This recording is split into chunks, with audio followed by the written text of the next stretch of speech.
What's up, everybody? Welcome to Podcast Now. I'm Alex, and in this video, I want to review Life is Strange Double Exposure episodes 1 and 2.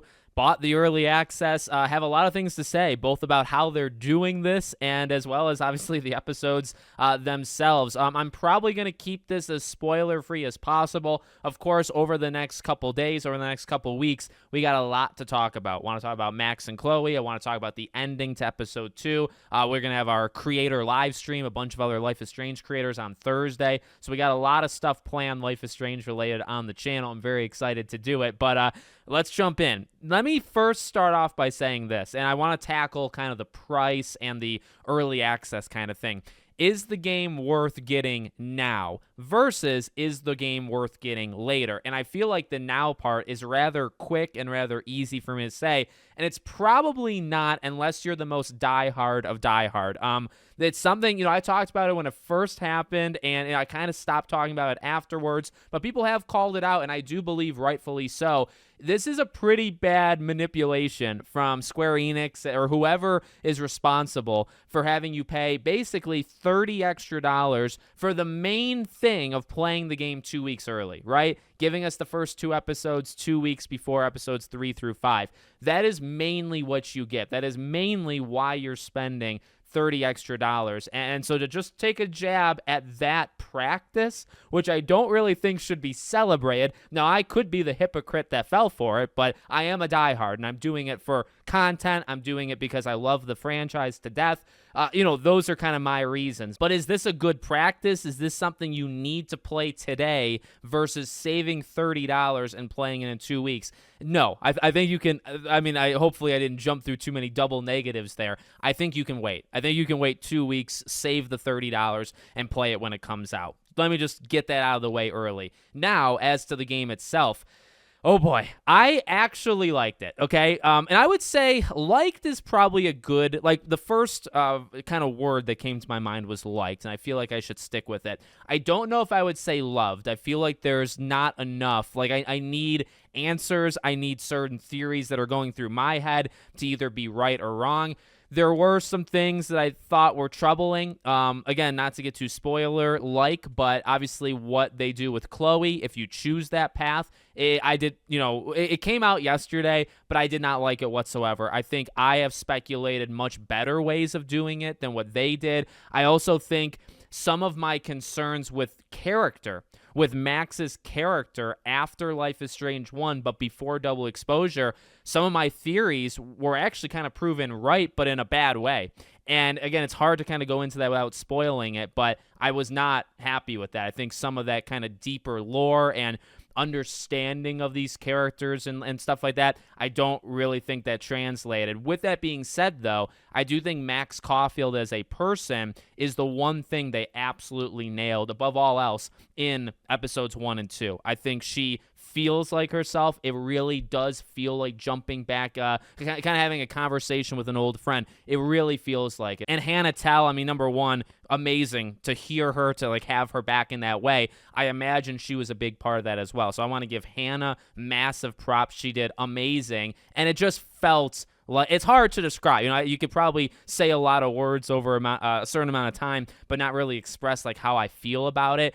It just felt really good to not just see Max Caulfield, see a character model, but she legitimately was back. And you don't have that feeling if all of the things or parts of the things are missing, right? It's not just her looks, it's her personality, it's how she moves, it's how she talks, it's her joke, it's the inner monologue and the other kind of, the things that make Max Caulfield Max Caulfield. I really think they did a good job there. Even if I believe they kind of maybe messed her up, in between games, what they actually showed of her, I think does actually work out quite well.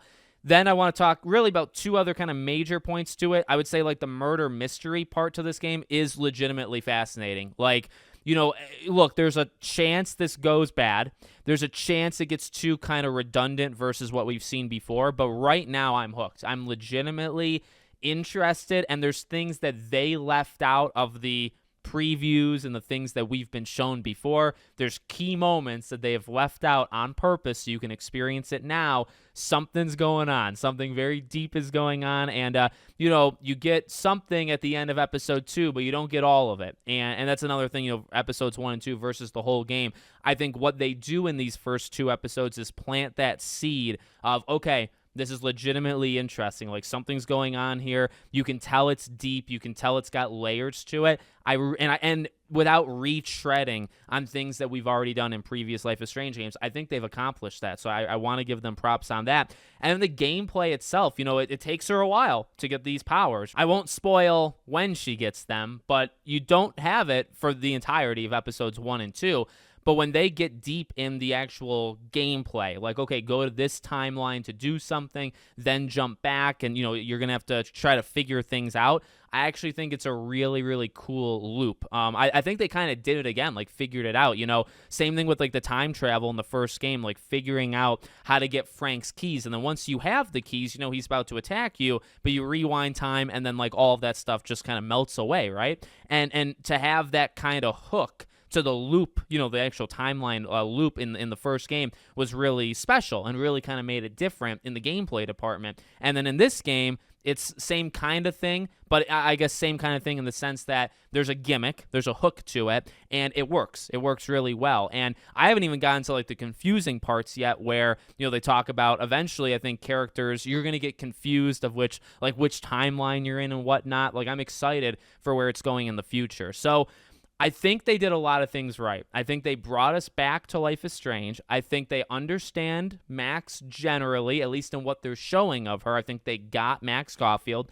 I think they introduced an incredibly cool murder detective story that has layers, and there's clearly other things going on, and we haven't even really gotten to, like, the world event yet, right? Like, there's the interesting thing to me is, like, there's more to the detective part after episode 2, but then also there's kind of that next step of, like, okay, now what is she messing with, though, right? And a pretty solid cast of characters. A big thing that makes Life is Strange special, it could actually hurt a Life is Strange game if you don't like the characters, or obviously help it if you do, is the cast, right? The supporting cast. So right now, like, Moses, I'd say, is, like, overwhelmingly positive. There is a pretty dumb arc, I think, in episode 2 that takes up, like, a good 30-40 minutes that I just, in terms of, like, character choices and why they would do certain things, which Life is Strange has struggled with in the past, I believe, I wasn't a big fan of. And that hurts Moses' character a little bit, but generally, I do think he's a solid character. I think Gwen is interesting, right? There's something more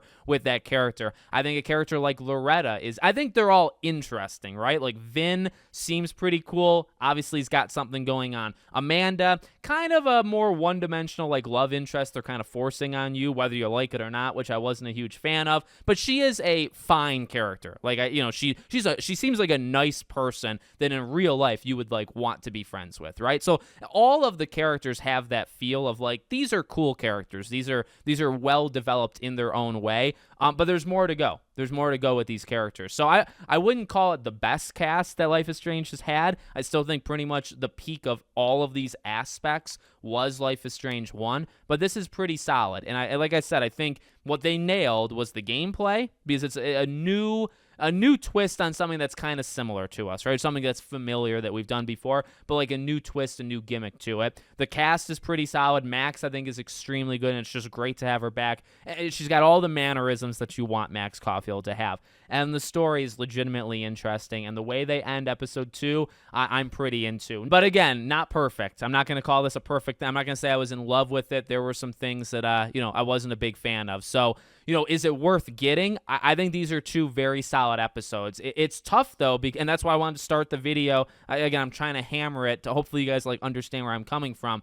The reason I started the video out the way that I did, and the reason I'm coming back to it, they're good. They're 2 good episodes. But the rest of the game is going to make or break the game, to me. Like, it doesn't do or die on the first 2 episodes. It does a lot of things right, does a few things wrong, but it's really going to be episodes 3 through 5, and you don't get those for 2 more weeks. So that cycles back to, is it worth experiencing the first 2 episodes for $30 extra if you're not a content creator, or if you're not just, unbelievably interested where you need to play Max's story the second it drops, like me and like other people. There are other people that did it, right? That's kind of where I would would say you put yourself in which box you want to put yourself in, right? I think generally you're probably okay waiting on it because for $50, it's also meaty. Like I think I streamed the whole thing. I think it was 4.5 hours for the 2 episodes combined. Pretty good. So we're looking at about a 10, maybe 11-hour game, depending on how much stuff, side stuff you kind of do.